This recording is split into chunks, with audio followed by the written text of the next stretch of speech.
Hello, everyone, and welcome. It's absolutely great to have so many of you joining today with us for our seventh webcast in EY Women in Technology series. The engagement and feedback to the first six webcasts has been outstanding and sparked meaningful discussions during the webcast and afterwards. My name is Zeynep Dalda, and very privileged to host today's session. I'm a client-serving consulting partner based in Amsterdam, Netherlands, and EMEA innovation leader. I work together with our global and local clients, advising them on their large-scale finance risk, digital, and regulatory-driven transformations and change programs. Technology and data is indeed in the heart of everything I do. And in this transformative age, technology is driving change on an unprecedented scale. Businesses are in different phases of large-scale digital transformations, and navigating these changes to drive innovation and capitalize on opportunities is imperative. With my experience and knowledge, so let me set the scene for today's discussion and introduce our incredible panel to you. What are we going to discuss today?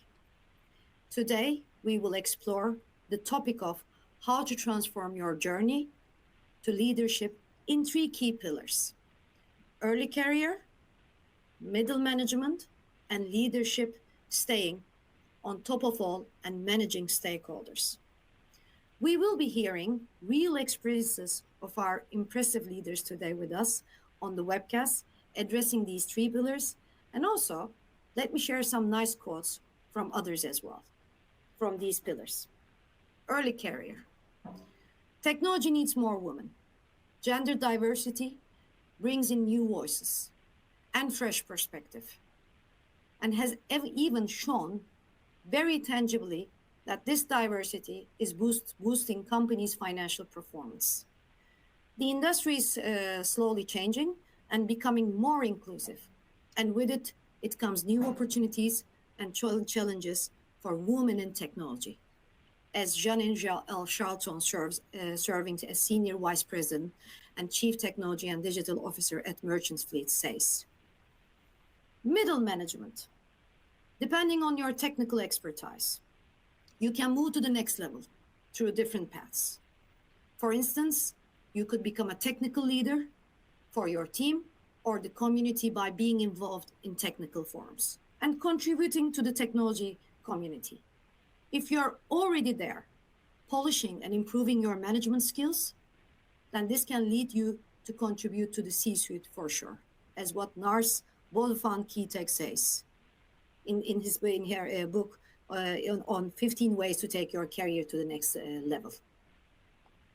Leadership, staying at the top of top of all and managing multiple stakeholders. The lack of women at higher level leaves us to a lack of relatable role models for our young girls to get into the technology. If they can't see people like them doing these roles, they won't be able to imagine that they could be there one day. It's all about being a role and what you see. So male allies can help here by making a conscious effort to celebrate women's accomplishments in technology specifically and shout about them whatever they can. By actively promoting and elevating women in technology, we will start to see more role models shine through who will inspire future generations ahead of us to come. That's where the change will come from. Enough from me. Let me welcome our panelists and take a few moments to briefly introduce our impressive leaders from financial services and also non-financial service industries.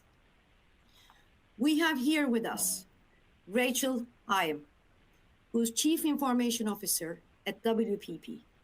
Rachel entered WPP in December 2020 to lead the creation of a new global IT organization and led a multi-year digital transformation program. Over the past 25 years, Rachel has served in technology leadership and transformation roles at ABN AMRO, M&S Money, HSBC, H Group, Vodafone, and BT, and has worked across EMEA APAC, North America, and Latin. Rachel is passionate about building diverse teams and inclusive cultures and giving back through volunteering.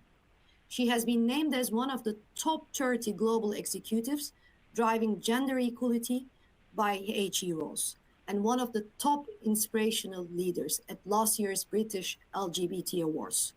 She serves as board chair of FACT, the UK's leading digital and immersive arts charity, and as a trustee of Macmillan, the cancer support charity. Benedetto Conversano, joining us from Diageo, where he is the chief information officer.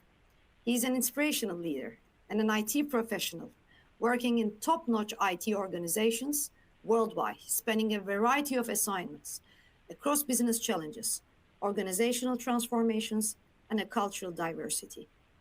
Benedetto has a strong passion for driving change through people, process innovation, and technology. He's motivated by challenging working environments, by stretching business goals, which then require organizations to go beyond accepted level of performance.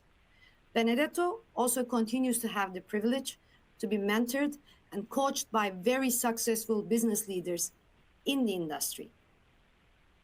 Irina Olanescu is the head of global partner development at FintechOS. She has over 20 years of experience in managing global alliances and partnerships, running development programs for partners, either for big corporations such as Oracle, regional SIs, or fintech startups. Irina is passionate about innovation and technology and about how these can really bring benefits to our both personal and professional lives. At her best, every time when she works in extended teams, across business lines and cultures. Finally, we are delighted to also have with us Wim Meijs, the Chief Executive Officer of the European Banking Federation. Between 2007 and 2014, Wim served as CEO of the Dutch Banking Association NVB, transforming it into a modern industry association and positioning it as key representative of the banking sector in the wake of the financial crisis. After his studies, he worked at the International Court of Arbitration at the Peace Palace in The Hague. In 1993, he joined ABN AMRO in Amsterdam before moving to Brussels to head up the bank's EU liaison office. Wim moved back to The Hague in 2002, where he became the head of government affairs for ABN AMRO. And now Wim is a member of the advisory board of Leiden Law School, and he is the industry chair of the European Parliamentary Financial Services. He also serves as member of the advisory board of the BBVA Center for Financial Education and Capability, and of the advisory committee of the Salzburg Finance Forum. Between 2011 and 2018, Wim held various institutional roles within the international and European financial and banking community. Now, with all these great, impressive leaders, let's kick off the first part of our panel discussion. We have a number of set of questions, but are very much looking to you, to audience, to help to drive this discussion with me. So please do use the chat to pose questions. I promise that I will do my best to pick them up and include them in the discussion. The first part of our panel session is focused on transforming your journey to leadership in early career, which is our first pillar. So Rachel, based on your experience, what advice would you give a woman coming into technology at the start of her career? I think I have three critical pieces of advice. First, be insatiably curious. Ask questions, ask to shadow people to learn about what they do. Don't wait for training and development courses. Use whatever learning platforms are available and take the courses in your space, but also around it, any topic that interests you. I think every technologist should know the basics of all domains in technology, from application development to cloud engineering, networks, cybersecurity, data and NI. And also remember to be really curious about the organization you're working for, the business itself. What's the strategy? What products and services do they offer? Who are the customers? How do we serve them? I think the best technologists make a really strong connection between the work they do and the end customer, and then keep that end customer in mind as they design, build, and support solutions. The second bit of advice is don't chase promotion and job titles. Focus on collecting badges of experience and skills in this early part of your career instead. As you look at every role, as you look at each new project you get involved in, ask yourself, what new knowledge or skills or experience am I going to gain here? Am I applying existing skills in a new context? Both are equally valuable. And finally, be prepared for what I call a squiggly career. There is such a huge gap today between the levels of roles we have in our organizations that to move up now, you need to move laterally at your level 2 to 3 times before you're ready to step up and lead all of the areas you need to gain experience in. So ask people around you what career paths they took, and how they got ready for the role they do today. Watch out for the parts of what you hear that you find interesting, because we spend so much time at work. I always believe the success to a fulfilling career is to combine what you're passionate about with the role you do, being able to continuously grow and learn and feel you're making a difference. So watch out for those things. Be curious, chase experience, not job titles, and embrace the squiggly route. Awesome. Thank you, Rachel. Thank you. Good afternoon, Benedetto. We have mentioned before that guiding female talent in their career is crucial to an individual's journey to leadership. So, from your point of view, how should a young woman entering into the technology industry set the right path from day one to become a future leader? Thank you for the question. I would say the way I see it, it's a matter of mindset. Having the right mindset is about thinking to be first a leader, then a human being, and only at the end of this, a woman. Why am I saying this?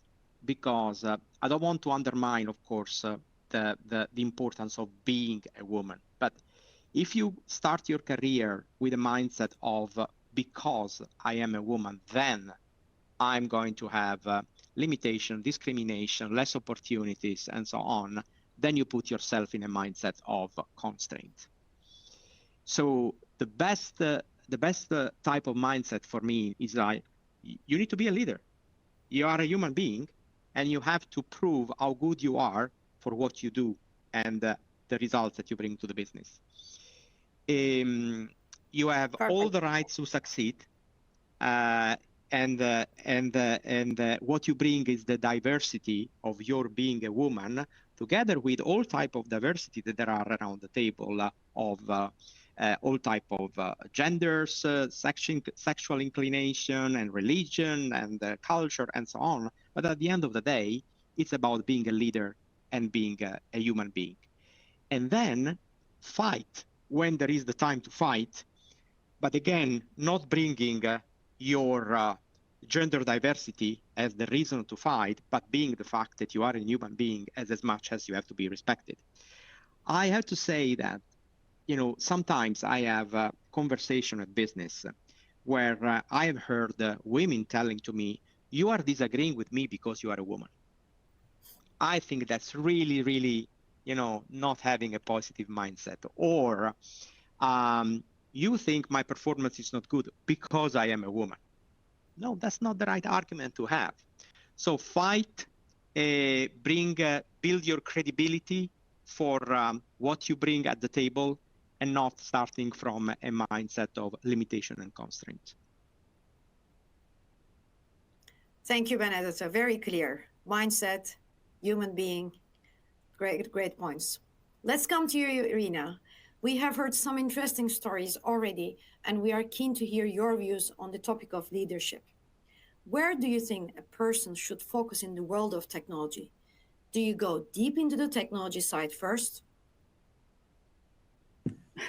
I think I'm the best person to answer to this question. Just hearing the presentation and the introduction you made to all of us, because I am not a technical person at base. I've started graduating economics. Then I worked for FMCG, fast-moving consumer goods, for 10 years.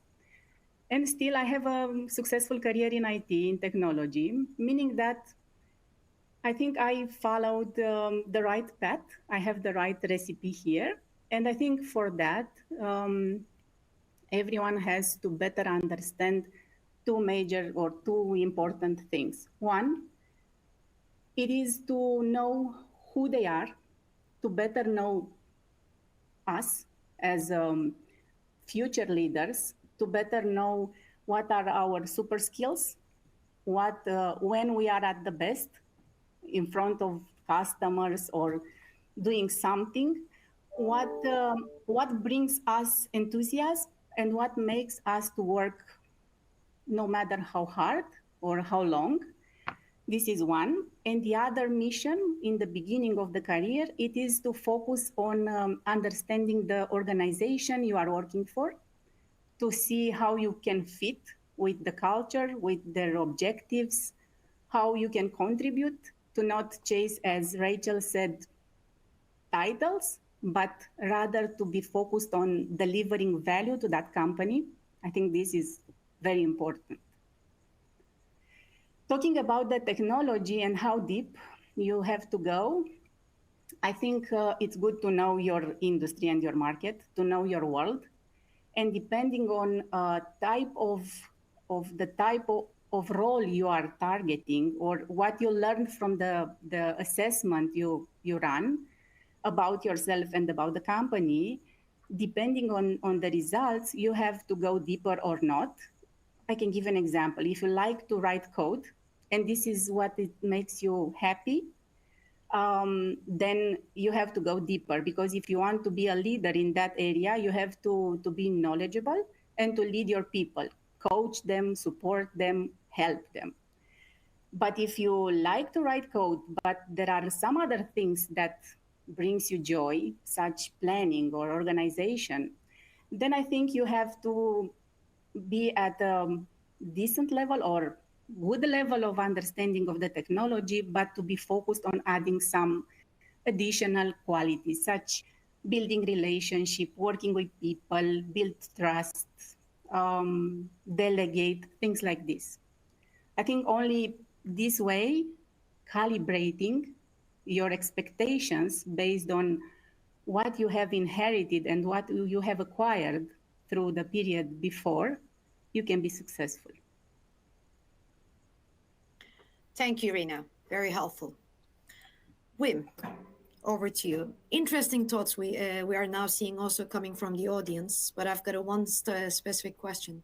How can we collectively break down the barriers, stigmas preventing women joining technology roles?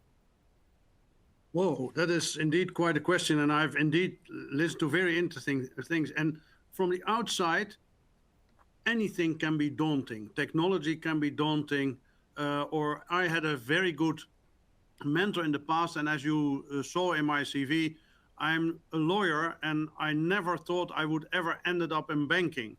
But my mentor said, don't let the acronyms and the so-called difficulty and the complexity ever take you off track. Just think that in banking, somebody has money that they need to save, somebody needs money that they want to invest, and there is the bank, there's an intermediary. If you bring back all transactions in capital markets back to that, you understand. And to be honest, try it, it works. So going back to daunting, it's the curiosity, but I also always like the quote by the children's character Pippi Longstocking, who always said, I've never tried that before, so I should definitely be able to do that. And I think with that mindset is the first thing, that there are no things as certain as women are able to do this or men are not able to do that. My father was a professor in organic chemistry. And he was always, when I brought friends home, my girlfriends home from school, he was trying to convince them to study chemistry.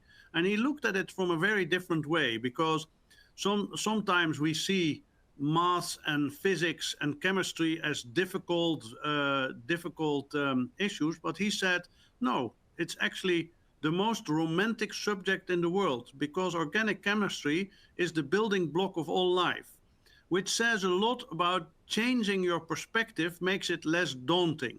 So for me, it is the basic of the curiosity, but it is also understanding that you can do anything if you set your mind to it, if you go over that first daunting barrier. If I take as example is my colleague is Alexandra Maniati, who is my senior director in digital innovation and cybersecurity. She studied English literature. Then she worked for a newspaper. Then she became head of the Banking Training Institute in Athens in Greece. Then she started in cyber, and now she is head of digital innovation, which shows indeed, if you look at that career, that by being curious, certainly passionate, certainly hardworking, certainly she overcame any supposed barrier, and she is now my say advisor on all things tech. Very good. Great, Wim. And did she do all this in the same company, or? No. She studied in Athens. She studied English literature.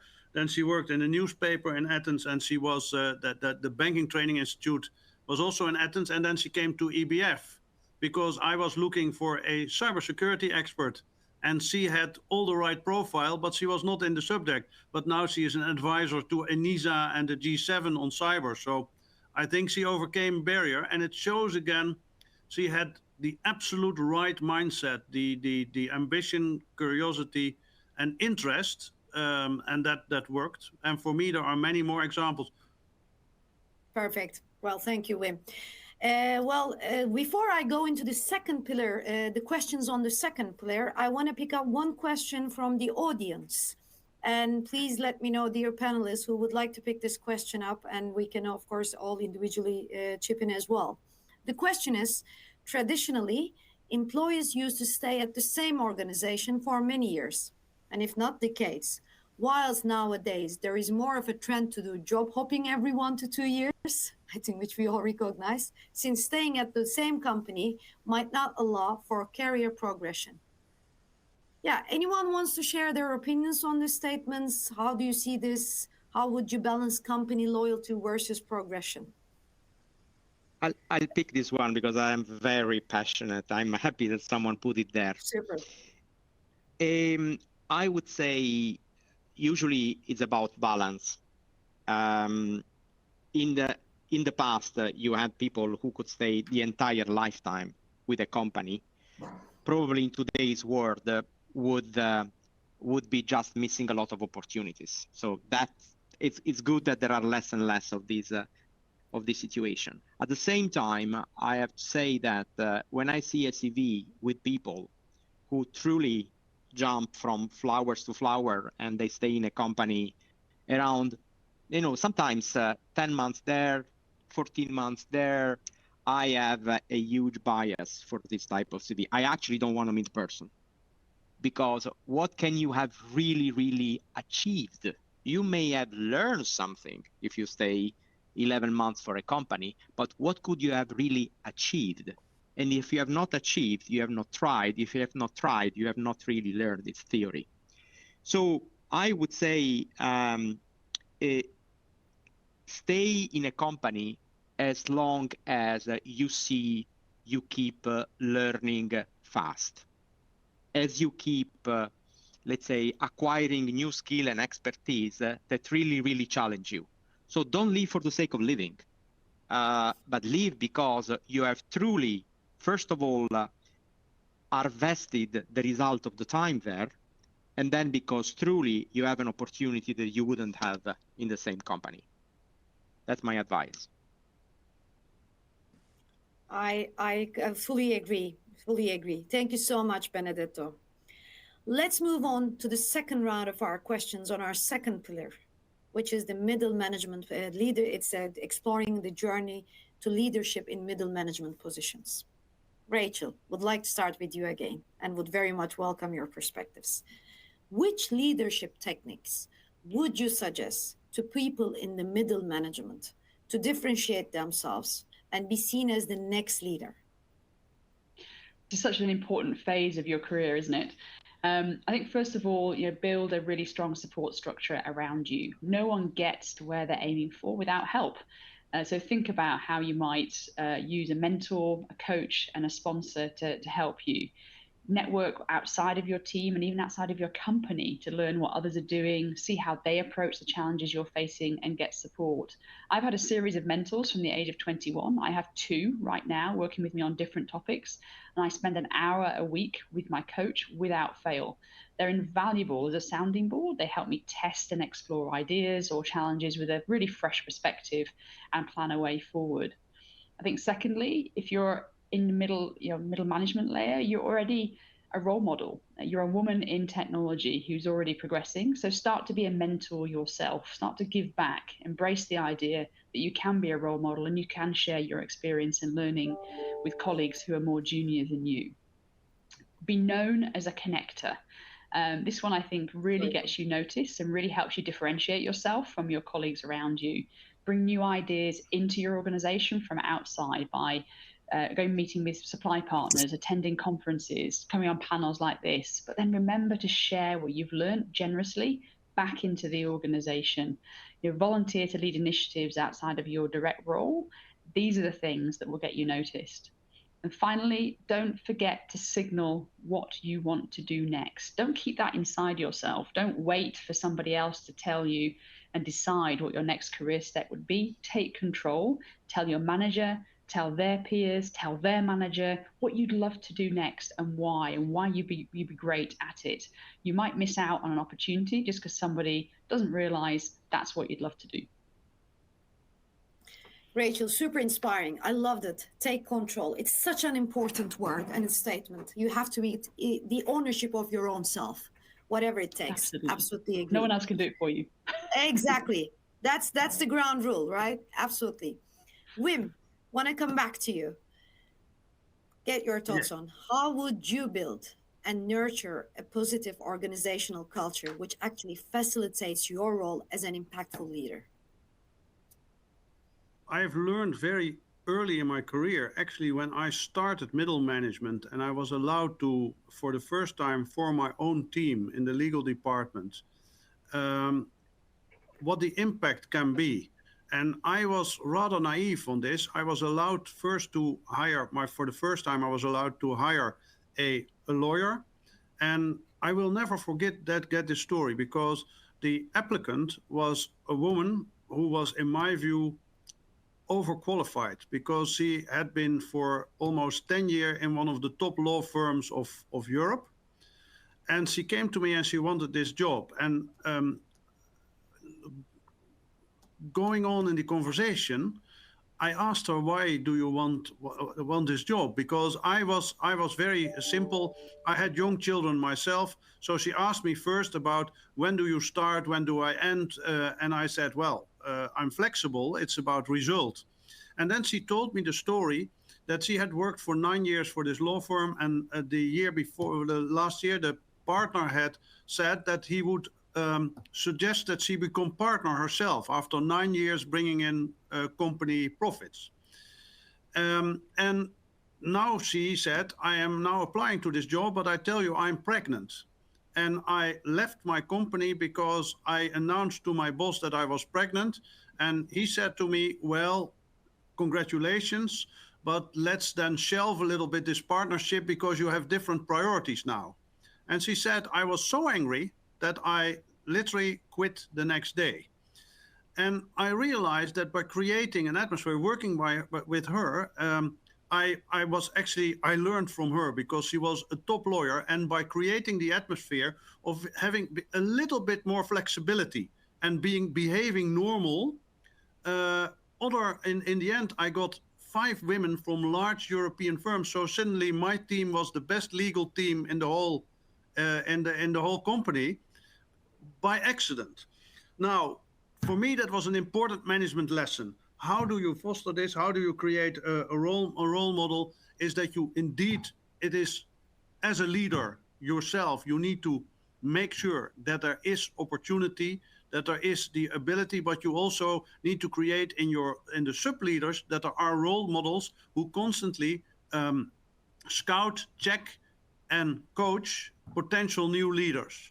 And then finally, what I do is a little bit of an advantage that I have. I'm a European umbrella organization, and I signed, for instance, the Digital for Her declaration by Commissioner Maria Gabriel a few years ago. Now, the interesting effect of that is that I said to my members, who may be sometimes reluctant because they come from all over the place, I said, don't worry about me, because I just do this as an employer. But de facto, that is, of course, nonsense, because if the European Association signs a declaration like that, it has a knock-on effect. So going back is learn to adapt your organizational culture so everybody feels safe and stimulated and can work there. Second is create an atmosphere in which you also make sure that your middle management is also feels responsible to be role models and scout. And lastly, stretch your objectives a little bit as an organization, so you maybe also are a bit ahead of the queue. So these are my three things. Excellent summary of the three main points. Thank you so much, Wim. Irina, coming over to you, how did you deal with failure and reposition yourself for future success? I think this is quite an interesting question. Yes, indeed, it is. It is. Actually, I'm not looking at the failure as being something completely different from success. I know that it is nothing. It is not something that comes naturally. You cannot enjoy when we are facing a failure or you do a mistake. But in the end, it is about how to manage that situation, that crisis. And if you are looking at the failure as, let's say, an opportunity to be better, to improve yourself, to upgrade yourself, to learn for applying some corrections, then I think it might be something completely different. Of course, you should not have the same failures or mistakes many times.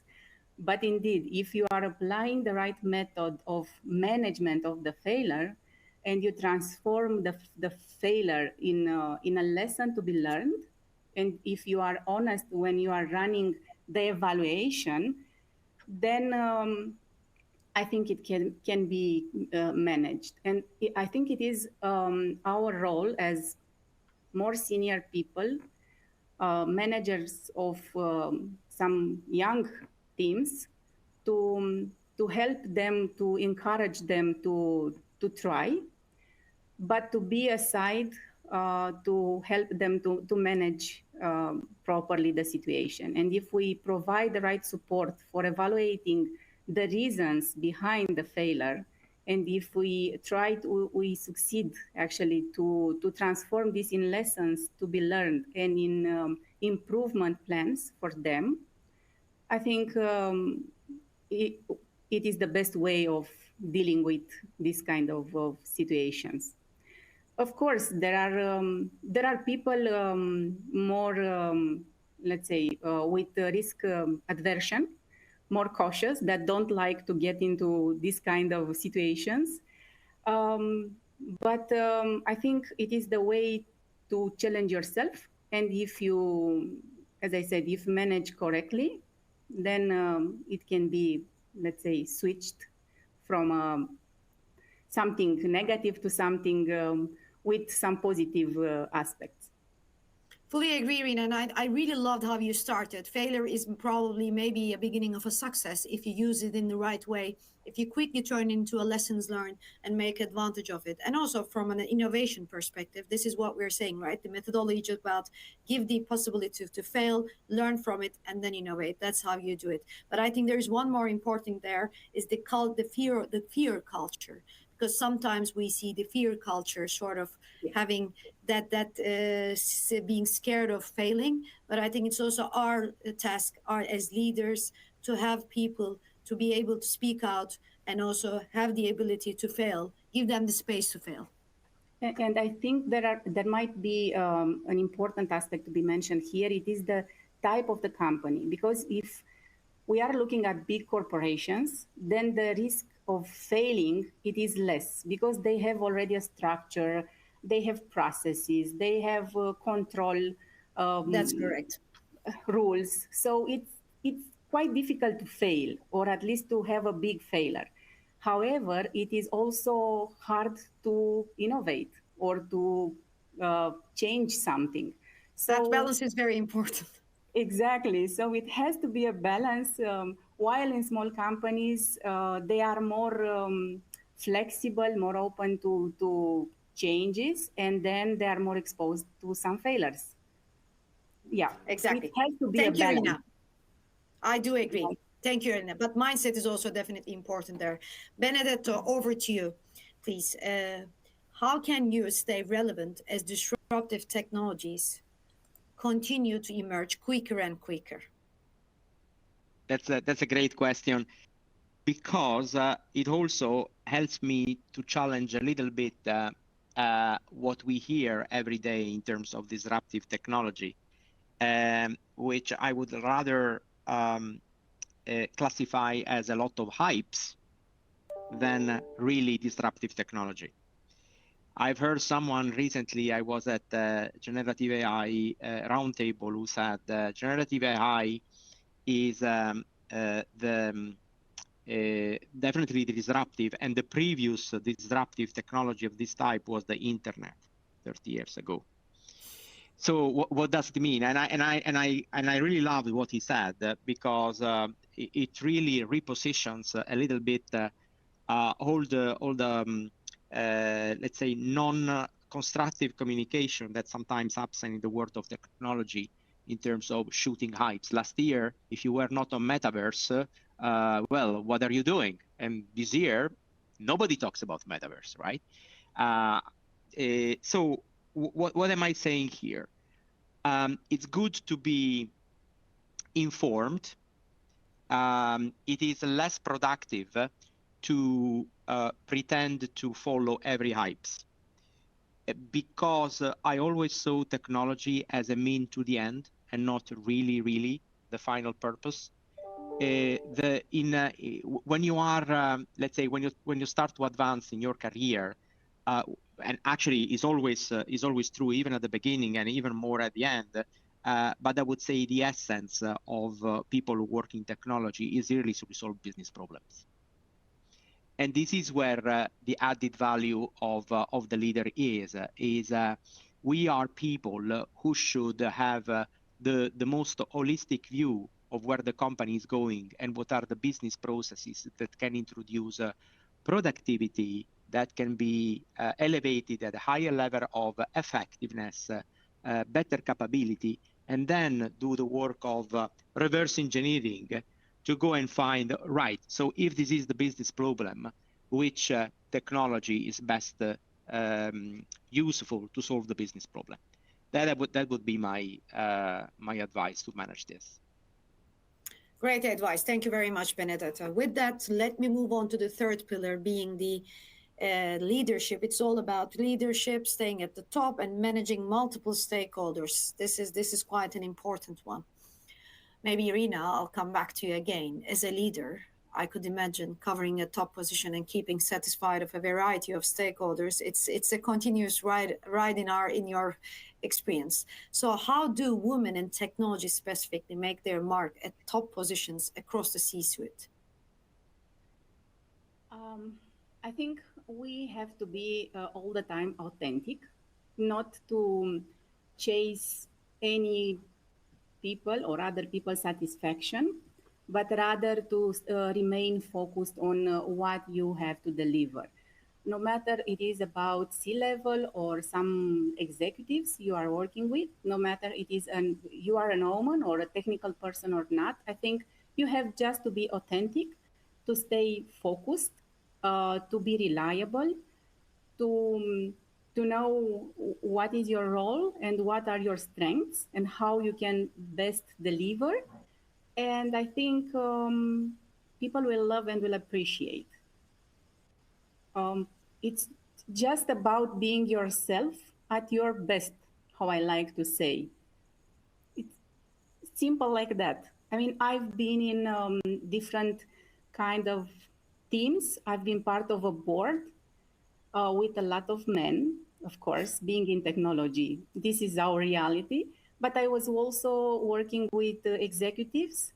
Um, Nevertheless, I was never different, and I was never trying to impress somebody more than other, but I rather stayed focused on what I promised and on what the others were expecting to be delivered from my side. I think it's simple like this. You have to be authentic and you have to stay focused and deliver. Be result driven, and with that, you will be successful. Perfect. Thank you very much, Irina. Wim, I think we're definitely living in a continuously changing environment, especially with the banking. This is our life. But did you have to shape your leadership at the different points of your career? Like, for example, when you have a new role in a new country or a new different company?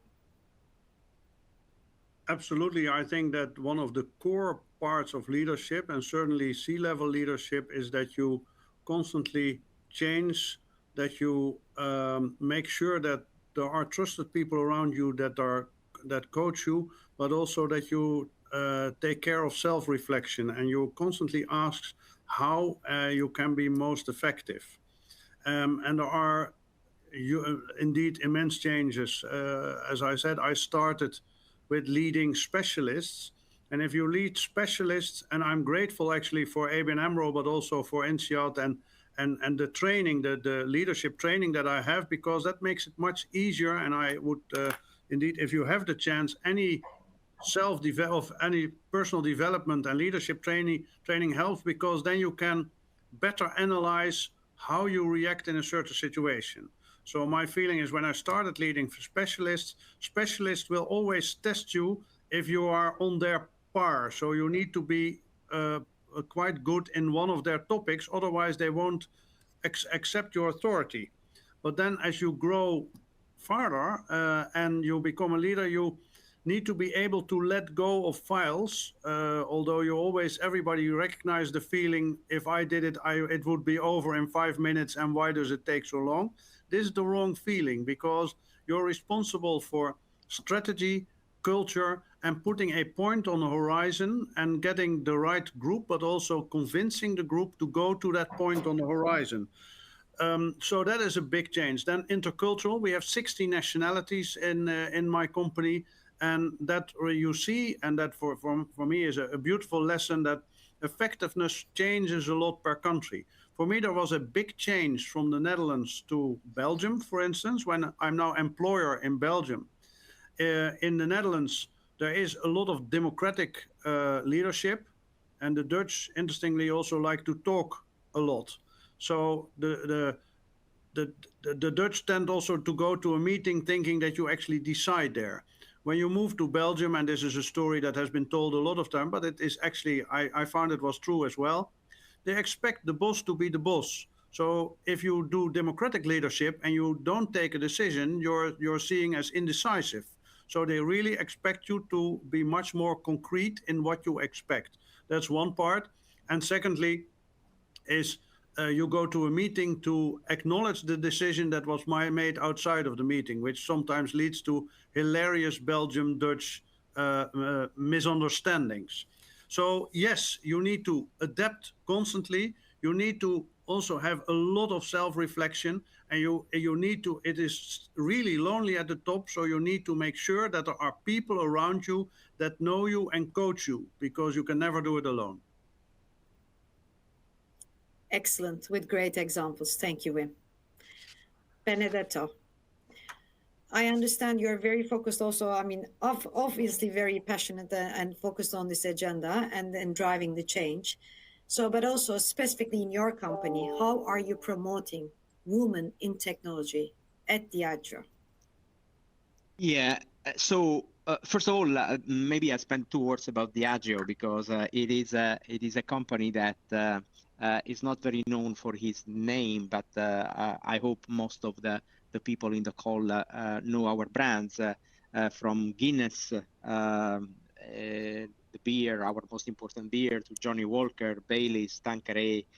So we make this type of product. It's the #1 company in the world in the alcohol industry. We celebrate life every day. That's our mission. With that said, one thing that I'm really, really very proud of what we are doing as a company, and I'm just, part of this big, let's say, organization that has designed what we call Society 2030. Society 2030 is our program, sustainability program, that really brings, let's say, the concept of a responsible company to the next level.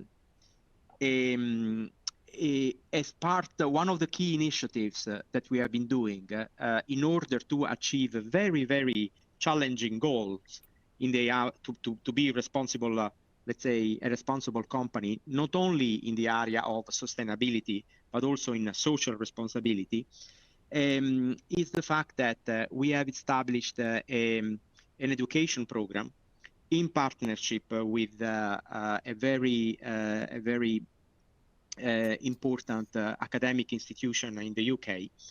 And we are training hundreds of managers on what really means being a responsible company. We have learned the concept of, what does it mean, not only a company that needs to take care about financial asset, but also natural asset, human asset, social asset. And with that, my point is that has been an incredible eye-opener for many, many people to understand the importance of, let's say, promoting the career of women inside the corporation. Before we did that, I had some people a little bit, yes, I understand why we need to promote women's career, but is it right that we need to wait for hiring in a leadership position longer because we want to increase the quota of women in the company? I think it's not right. I got this type of comments. Positioning the gender diversity inside a much bigger context of what does it mean to be a responsible employer and take care of human asset has been really, really the breakthrough to make people, let's say, contribute proactively to promoting women's career in the company. And I encourage every company to do that. Super. Great example. And it's great to be led by not females, such an ambition and an inspiration. Great. Rachel, over to you, please. Let me ask a question. How do you build a team around you that is diverse and focused on driving the right change? I think building, optimizing the performance of a diverse team is something I put a lot of time and energy into. It's the most important role you have as a senior leader, I think. So where do you start? Well, I think you start by being really clear on what outcomes your team needs to drive and who they serve. And then build a team that has the skills to deliver those outcomes and that represents the people you're serving. Make sure you hire for technical competency, yes, and potential, of course, but most importantly, behaviors. Diagnose and test what critical behaviors and diverse perspectives will be successful in your environment. When I was building my IT leadership team here at WPP, I brought in a behavioral psychologist to help me diagnose the behaviors I needed. And then I hired for the ability to influence, the ability to cope with rapid change in a fragmented organization, a growth mindset, an in-service of attitude, and human-centeredness. Those are the behaviors we thought would have the biggest impact and enable us to deliver our outcomes. But you also have to focus on building a team, not hiring a group of individuals that you then have to turn into a team. So as you land each person on your journey into the team, you have to continuously reassess what mix and diversity and different perspectives you now have and where the gaps are now before you search for the next person to add into that team or that mix. The second part of your question is how do you then get that diverse team to deliver the right change? Well, that's all about asking great questions and deeply listening. Make time to understand your strategic business outcomes. Do deep research into your colleagues' needs and opportunities and pain points and frustrations. Co-create with them the problem statements and the hypotheses you have around solutions. And then prioritize your investment and your resources and your roadmap based on alignment with strategic business outcomes with them, for them. If you do that, not only do you know you're delivering the right change, but those you're delivering it to understand that well as well. Awesome. Great, Rachel. Well, we've actually covered the questions within the 3 pillars, but I just want to pick a couple of questions that came recently from the audience that could be across the 3 pillars. But looking at some of the questions, I think one of them is around, it was about mentoring. So what is the best way of mentoring?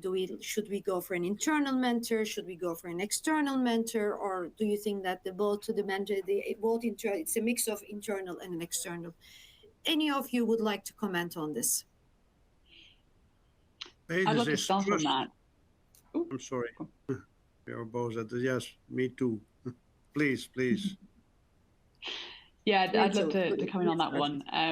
I think you have to get really specific, first of all, about what you need mentoring for. Just going and asking for a mentor isn't the right approach.